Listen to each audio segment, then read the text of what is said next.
Good morning students, this is Rajpal in front of you. और हम +2 chemistry के अंदर हैं। और बच्चा आज का हमारा, आपको पता है इलेक्ट्रोकेमिस्ट्री चल रही है। इलेक्ट्रोकेमिस्ट्री के अंदर हमारा आया है factors affecting the electrolytic conduction. इससे पहले कल बात कर ली थी कि generally conductor are classified into 2 category.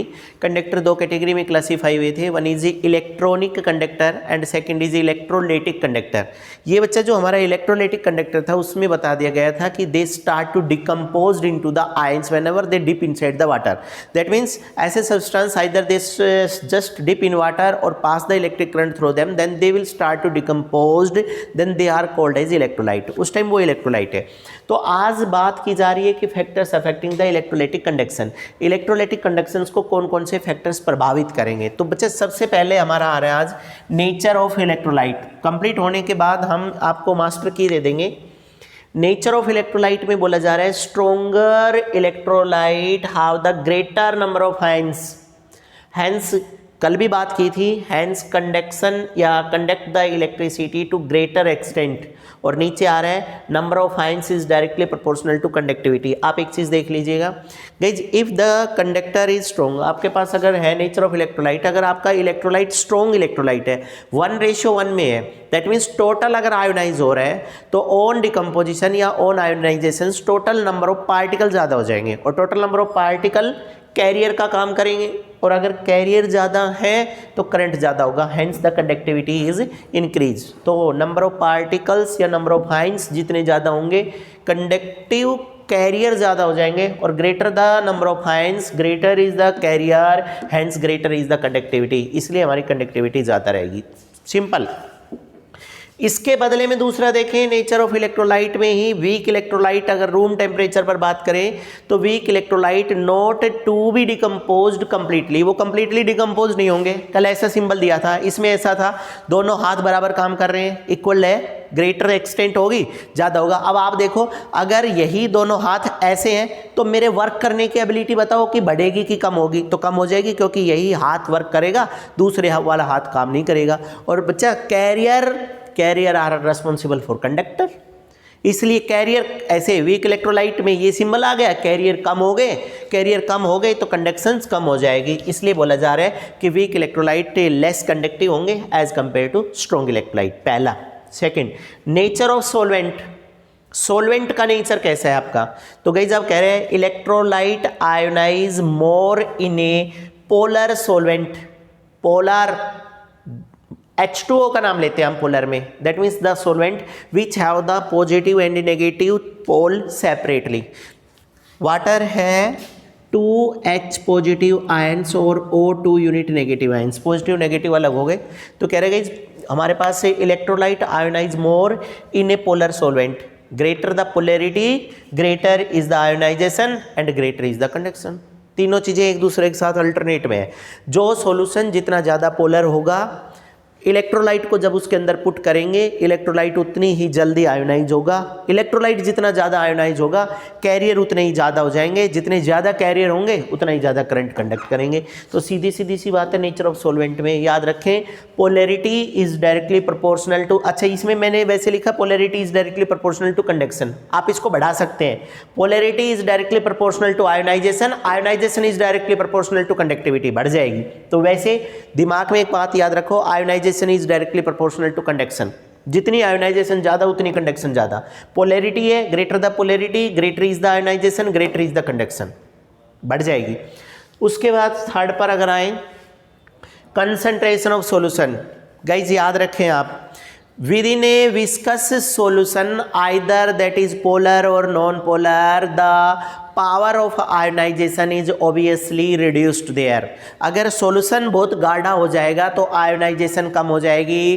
First chapter solid state के अंदर जाएंगे, डिफेक्ट्स के अंदर जो गए थे डिफेक्ट्स के अंदर जाएंगे। और डिफेक्ट्स के अंदर अगर बात करें तो हमने बोला था mobility, ability to move, viscous solution हो गया, कैरियर के मूव करने की एबिलिटी स्लो हो गई।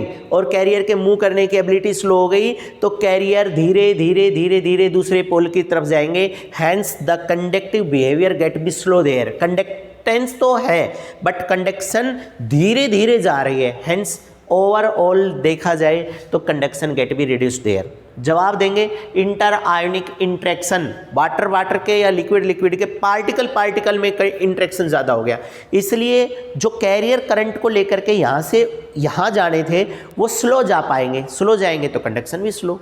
इसलिए कहा जा रहा है concentration of the solution, solution में कंसंट्रेशन जितनी कम होगी मोबिलिटी ज़्यादा होगी और आपके आयंस जल्दी फ्लो करेंगे, कंडक्टिविटी बढ़ेगी। लेकिन अगर higher the concentration of solution decrease the conductivity, अभी बोला है उसका कारण जितनी कंसंट्रेशन ज़्यादा होती चली जाएगी एबिलिटी टू मूव यानी कि मोबिलिटी आपकी स्लो होती हुई चली जाएगी और कैरियर जितने स्लो चलेंगे उतनी ही कंडक्शन कम। फोर्थ के ऊपर अगर हम बात ना भी करें तो भी मुझे लग रहा है कि सबको पता है टेम्परेचर का, टेम्परेचर की टर्म्स में देखें तो वैसे तो कह रहे हैं टेम्परेचर में on increase the temperature dissociation and kinetic energy increases और विच इंक्रीज द कंडक्शन। अच्छा इस पे बात करते हैं। टेम्परेचर एक वर्सेटाइल नेचर निकल करके आता है कंडक्शन का, उसका कारण जो एक बात हमने बता दी, जर्नली यही बात सब बताते हैं कि whenever we start to raise the temperature then generally the conduction goes on increasing. क्यों? Temperature is directly proportional to kinetic energy और काइनेटिक एनर्जी का फॉर्मूला देते हैं half mv² is directly proportional to temperature.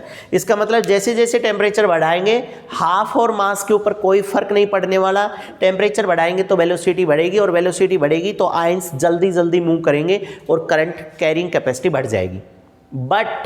But guys इसके साथ साथ conductor के अंदर फिजिक्स भी खड़ी है और फिजिक्स कहती है कि whenever we start to raise the temperature then electrons will start to move opposite followed by the special velocity called as drift velocity and positively charged nucleus also start to oscillate about their mean position and as a result of that nucleus ऐसे oscillate कर रहे हैं, electrons ऐसे जा रहे हैं, nucleus positive charge है, electron negative है and by chance when the nucleus reach there electrons just collide with it and get be elapse there. It means whenever we start to raise the temperature, जैसे जैसे आपने temperature बढ़ाया आपके electrons खत्म भी हो रहे हैं। इट मीन्स रेजिस्टेंस या अपोजिशन भी आनी शुरू हो गई। तो क्या बोला जाएगा? तो गाइज ये कहा जा रहा है conductivity of metal decreases on increasing the temperature. एक स्टेप मेरे साथ वापस चलो।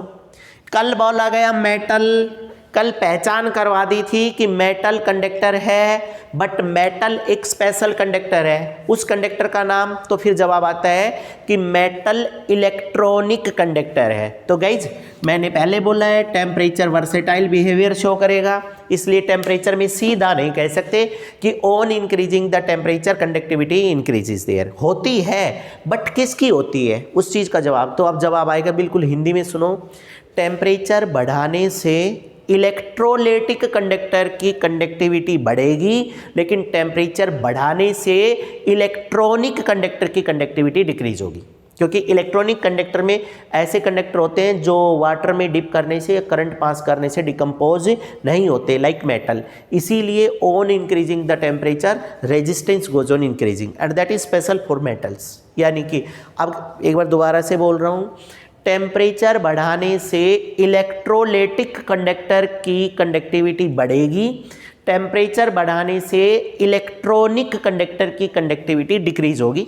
ब्रैकेट में लिख देंगे as a result of resistance factor. Take a screenshot guys.